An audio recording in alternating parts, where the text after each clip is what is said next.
When I first heard about this next story, I thought it must be a joke. I mean, here it is Thanksgiving weekend. Nobody in their right mind would protest killing turkeys too humanely. The operative phrase is in their right mind. Allow me to introduce you to conservative columnist Pamela Geller.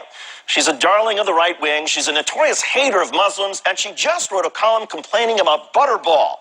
Here's the background. Butterball, as you may know, is one of the most popular producers of Thanksgiving turkeys in the United States.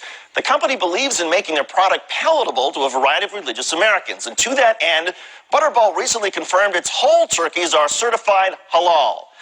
Halal is an Islamic term that refers to how animals are butchered, much like kosher butchering for Jewish people. Halal requires that an animal be killed in the most humane fashion possible by swiftly cutting the turkey's throat. According to Geller, this is a problem. Why should we be forced to conform to Islamic norms? It's Islamic supremacism on the march yet again. Yes, according to Pam Geller, it's Islamic supremacism. She went on to write, quote, non-Muslims in America and Europe don't deserve to have halal turkey forced upon them in this way, without their knowledge or consent. So this Thanksgiving, fight for your freedom.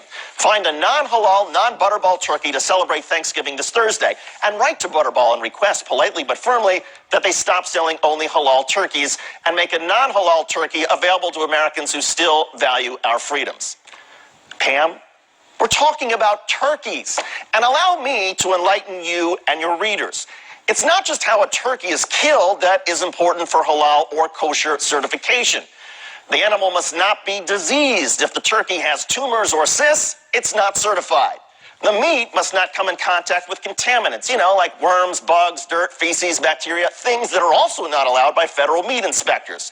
All the blood must be allowed to drain out before packaging.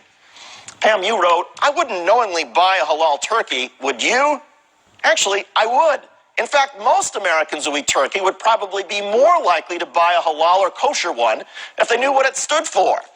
But I want to help you protect your Thanksgiving from the threat of clean, healthy, humanely butchered meat.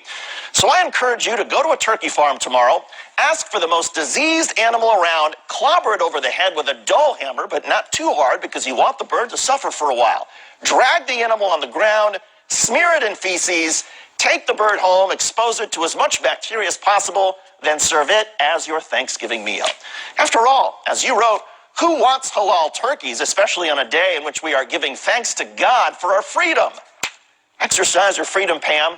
Go with diseased, dirty, infected turkey meat and let us know how your family and guests enjoy the holiday at your house or whatever insane asylum these days you are calling home.